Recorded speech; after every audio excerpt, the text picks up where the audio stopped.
आज हम लोग सोने की एक ऐसी चोरी के बारे में बात करने वाले हैं जो इतने बड़े पैमाने पर हुई लेकिन किसी को कानो कान भनक भी नहीं लगी।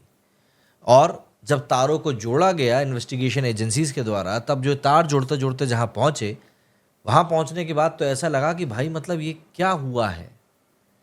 दरअसल ये जिस इंसिडेंट की मैं यहाँ पर बात कर रहा हूँ, ये कनाडा का इंसिडेंट है। कनाडा में सोने की सबसे बड़ी डकैती हुई थी, जिसमें कि 24 कैरेट मतलब कि प्योरेस्ट फॉर्म ऑफ गोल्ड के सोने की करीब 6,500 सोने की ईंटें पार कर दी गई। 21 महीने से कनाडा की पुलिस पूरी दुनिया की खाक छान रही थी और इसमें शामिल एक आरोपी अपनी पत्नी के साथ आराम से चंडीगढ़ में रह रहा था। दरअसल 21 फरवरी 2025 को 32 साल के सिमरनप्रीत पनेसर के घर पर ईडी ने छापा मारा। आखिर कैसे हुई कनाडा में सोने की सबसे बड़ी डकैती, कहा गया 400 किलो सोना, और भारत में रह रहे आरोपी सिमरनप्रीत पर अब क्या इसमें गाज गिरेगी, इन्हीं सब चीज़ों के बारे में हम आज के इस वीडियो में बात करने वाले हैं। सवाल दर सवाल हम जरा समझने की कोशिश करते हैं कि यहाँ पर दरअसल हुआ क्या है। तो सबसे पहली बात तो यही है कि भाई कनाडा में सोने की सबसे बड़ी डकैती आखिर ये हुई कैसे। तो देखिए, तारीख थी 17 अप्रैल 2023। कनाडा के टाइम के मुताबिक दिन के 3:56 पर स्विट्जरलैंड के ज्यूरिख शहर से आ रही एक फ्लाइट कनाडा के टोरंटो शहर के पियर्सन इंटरनेशनल एयरपोर्ट पर लैंड हुई। इस फ्लाइट से शुद्ध सोने की 6,500 ईंटें, लगभग $2.5 मिलियन मतलब कि 21 करोड़ रुपए से ज़्यादा की फॉरेन करेंसी लाई गई थी। सोने का कुल वजन था करीब 400 किलो, जिसकी कीमत करीब 173 करोड़ रुपए थी। कैश को वैंकूवर के बुलियन एंड करेंसी एक्सचेंज और सोने को टोरंटो के टीडी बैंक में जमा किया जाना था। सोने और कैश को एयरपोर्ट के कार्गो कंपाउंड में रखा गया था। कनाडा पुलिस के मुताबिक वारदात के दिन 5:50 तक सोने वाला कंटेनर कार्गो फैसिलिटी में ही था। शाम 6:23 पर एक 5 टन का बड़ा ट्रक फैसिलिटी से बाहर पार्क किया गया। इस ट्रक से एक फर्जी एयरवे बिल के साथ एक शख्स वेयरहाउस में दाखिल हुआ। सीसीटीवी में कैद हुए इस शख्स के हाथ में ये बिल देखा जा सकता है। ये बिल असल में सी फूड यानी कि समुद्री मछलियों की डिलीवरी के लिए था, जिन्हें एक दिन पहले ही कार्गो वेयरहाउस से ले जाया जा चुका था। कनाडा पुलिस के मुताबिक असल में एयरपोर्ट के अंदर के एक आदमी ने प्रिंटर से पुराना बिल निकालकर इसे दूसरे बिल से बदल दिया था। सीसीटीवी फुटेज के मुताबिक शाम 7:04 पर ट्रक का ड्राइवर वेयरहाउस में उस सोने वाले कार्गो के पास पहुंचा। 7:27 पर कार्गो को उठाकर ट्रक में लोड किया गया और अगले 3 मिनट में ट्रक वेयरहाउस से जा चुका था। करीब 9:30 बजे जब एक सिक्योरिटी कंपनी का असली ट्रक सोने वाले कार्गो को लेने के लिए एयरपोर्ट पहुंचा, तब जाकर पता चला कि सोना तो पहले ही गायब हो चुका है। सुबह 2:23 पर एयर कनाडा ने कनाडा पुलिस को फोन करके इस वारदात की सूचना दी। कास्लिनो टोरंटो में कस्टम विजिलेंस बिजनेस के प्रेसिडेंट हैं। उन्होंने सीबीसी न्यूज़ से बातचीत में बताया कि कार्गो फैसिलिटी से कोई कार्गो ले जाने के लिए सिर्फ 2 चीज़ों की ज़रूरत होती है: कार्गो भेजने वाले की तरफ से एक लेटर और एक एयरवे बिल। इस बिल पर सही बिल नंबर होना चाहिए। चोरों के पास दोनों दस्तावेज मौजूद थे, लेकिन के मुताबिक इनकी ठीक से जांच नहीं करी गई थी। अब सवाल ये उठता है कि आखिर डकैती की जांच में क्या सुराग हाथ लगे और ये लोग पकड़ में कैसे आए। देखिए, कनाडा में पुलिस महीनों से सोना चोरी करने वाले ट्रक ड्राइवर की खोजबीन में जुटी हुई थी। इधर 2 सितंबर 2023 को अमेरिका के पेंसिल्वेनिया में हाईवे पर एक निसान गाड़ी पकड़ी गई।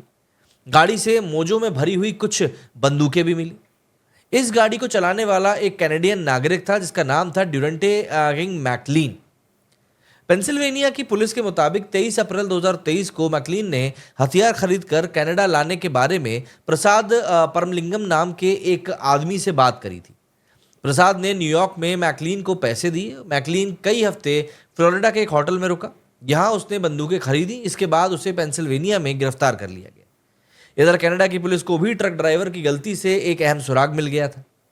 दरअसल वो एक गलती जिससे कि सोना चुराने वाला ट्रक ड्राइवर जो था वो भी पकड़ा गया।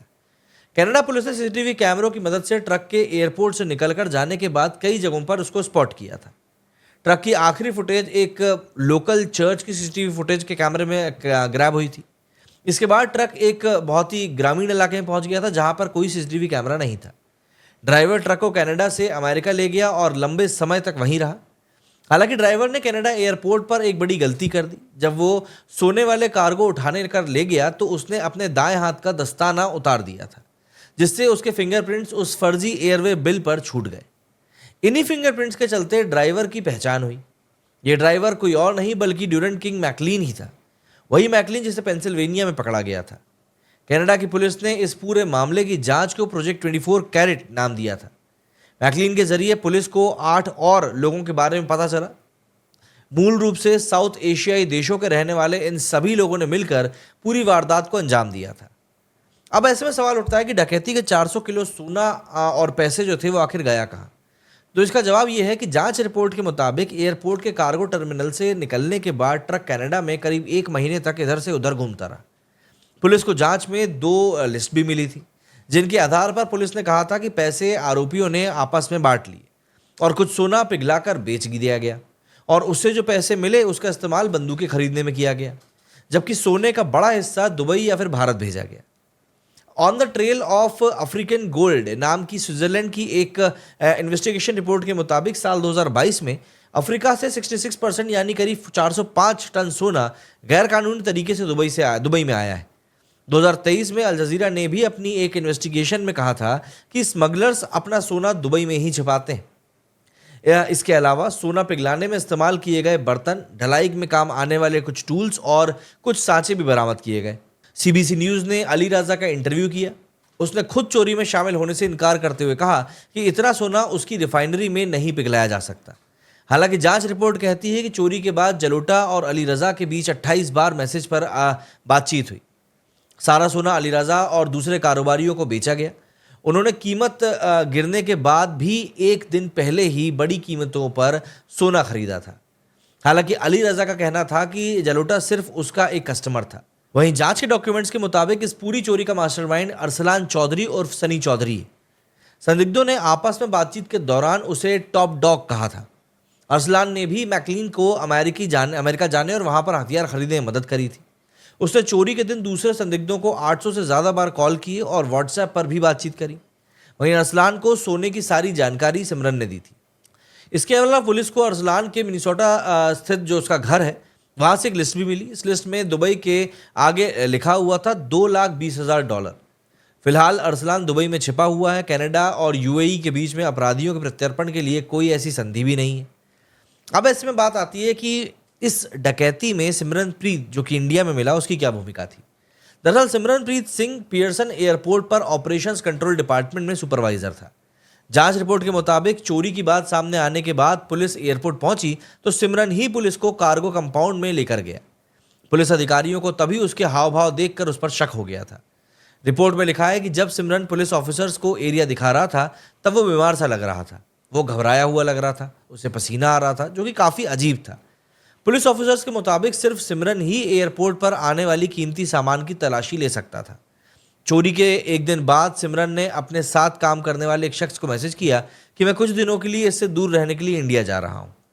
पुलिस को पता था कि सिमरन कनाडा छोड़ने वाला है, लेकिन उसे गिरफ्तार करने से बाकी जो लोग थे वो अलर्ट हो सकते थे, इसलिए पुलिस ने उसे शुरू में नहीं पकड़ा। सिमरन ने चोरी के करीब 3 महीने बाद नौकरी से इस्तीफा देकर कनाडा ही छोड़ दिया। इसके बाद पुलिस ने उसकी खोजबीन जो है शुरू करी। सिमरन कनाडा छोड़कर भारत आ गया था और फिलहाल वो अपनी पत्नी के साथ मोहाली में रह रहा है। इसके बाद एक इम्पॉर्टेंट बात ये भी आती है कि भाई आखिर ये बंदा मतलब इतनी दूर पहुंच गया तो फिर अब क्या। देखो, चोरी के बाद पुलिस ने एयर कनाडा की कार्गो फैसिलिटी के कंप्यूटर्स की जांच कराई, जिसमें ये पता चला कि सिमरन ने एयर कनाडा के कार्गो सिस्टम में सोना लेकर आने वाली फ्लाइट्स की खोजबीन भी करी थी और उस कंटेनर की पहचान करी थी जिसमें कि सोना आने वाला था। सोना और पैसा दोनों ही आने वाले थे। कंटेनर बाकी सामान से अलग करने के लिए उसने एयर कनाडा के कार्गो सिस्टम में हेरफेर कर दिया था। ऑफिसर्स के मुताबिक सिमरन अरसलान और एक और संदिग्ध के साथ एक ग्रुप पर चैट कर रहा था। इस ग्रुप में कुल मिलाकर 772 कॉल्स और मैसेज किए गए थे। कथित रूप से सिमरन को एक मैसेज किया गया था, इसमें लिखा था कि मुझे मेरे कजिन ने कल रात कार्गो से बड़ी चोरी की खबर मिली है, लॉल। इस पर सिमरन ने जवाब दिया था कि नहीं, ऐसा कुछ नहीं हुआ है। रिपोर्ट में कहा गया कि इस मामले में सिमरन सबसे ज़्यादा अहम है। वो इस फूड चेन, मतलब ये जो पूरी की पूरी कॉन्स्पिरेसी हुई है, उसमें सबसे टॉप पर है। 14 फरवरी को सीबीसी न्यूज़ की इन्वेस्टिगेशन रिपोर्ट में पता चला था कि सिमरन अपनी पत्नी प्रीति पानेसर के साथ मोहाली के सेक्टर 79 में किराए के मकान में रह रहा है। प्रीति पानेसर सिंगर और एक्टर है और पूर्व में मिस इंडिया युगांडा ये भी रह चुकी है। माना जा रहा है कि प्रीति की इस चोरी की घटना में कोई भूमिका नहीं है। कनाडा पुलिस ने सिमरन के खिलाफ भी वैसे वारंट जारी किया था। सिमरन के वकील कनाडा में उसके केस भी लड़ रहे हैं। कनाडाई पुलिस चाहती है कि सिमरन कनाडा में सरेंडर कर दे। वो इसके लिए उसके वकीलों से बात भी कर रहे हैं। इससे पहले जून 2024 में खबर आई थी कि सिमरन कनाडा में सरेंडर कर देगा, लेकिन ऐसा हुआ नहीं। मीडिया ने सिमरन से बात करने की भी कोशिश करी, लेकिन उसके कानूनी वजहों का हवाला देते हुए बात करने से इनकार कर दिया। तो यार, ये जो पूरा सिनेरियो इस समय बन रहा है, इसमें सबसे बड़ा सवाल एक ये आता है कि ईडी की इस मामले में क्या भूमिका रहने वाली है। तो देखिए, सुप्रीम कोर्ट के वकील चिराग गुप्ता कहते हैं कि प्रवर्तन निदेशालय ने ECIR दर्ज किया है। इसे FIR जैसा माना जाता है। इस मामले में 137 करोड़ रुपए से ज़्यादा की ठगी चोरी के अपराध को कनाडा में जो हुआ है उसको यहाँ पर उल्लेख किया गया है। लेकिन तस्करी वाला सोना अगर भारत में लाया गया है तो ये PMLA कानून की धारा 2(1) के तहत एक बड़ा अपराध बन जाएगा। अब बात यह आ जाती है कि क्या सिमरन पर भारत में मामला चलाया जा सकता है और इसे गिरफ्तार करके जेल भेजा जा सकता है। तो देखिए, इसके लिए ईडी का मामला दर्ज होने के बाद सिमरन का बयान दर्ज होगा। ईडी की जांच के आधार पर सिमरन को गिरफ्तार भी किया जा सकता है। PMLA के मामलों में गिरफ्तारी के बाद आरोपी को जमानत मिलना भी मुश्किल होती है। तस्करी का सोना, नगद संपत्ति और बैंक खातों को भी ईडी जब्त कर सकता है। जांच के बाद चार्जशीट दायर होगी और विशेष अदालत में मामला चलाया भी जाएगा। अपराध के मुताबिक सजा और जुर्माना दोनों तय होंगे। विशेष अदालतों के फैसले के खिलाफ सरकार या सिमरन हाईकोर्ट और सुप्रीम कोर्ट जाए तो मामला कई साल खिंच भी सकता है।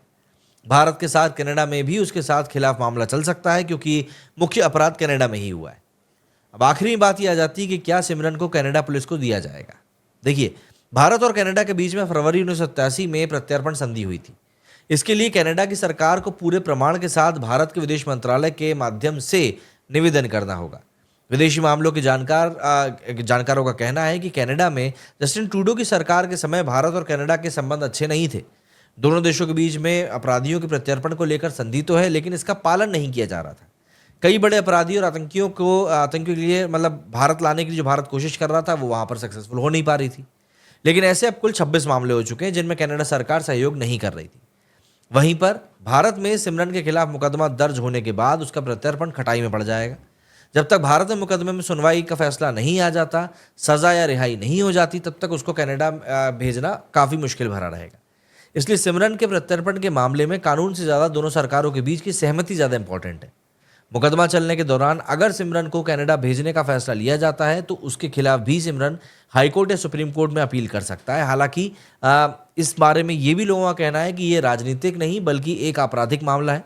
भारत को सिमरन के खिलाफ कनाडा ने सबूत ऑब्वियस सी बातें दिए ही होंगे। इसके बाद ही ईडी ने उसके घर पर छापा मारा है। ऐसे मामलों में देश की छवि पर असर पड़ता है, इसीलिए भारत इस मामले में कनाडा का पूरा सहयोग करेगा ही करेगा। अब देखते हैं आने वाले दिनों में क्या कुछ होता है। आप बताइए, आपको क्या लगता है इस पूरे मामले के बारे में। मेरे स्टूडियो में फिलहाल इतना ही। जय हिंद, जय भारत।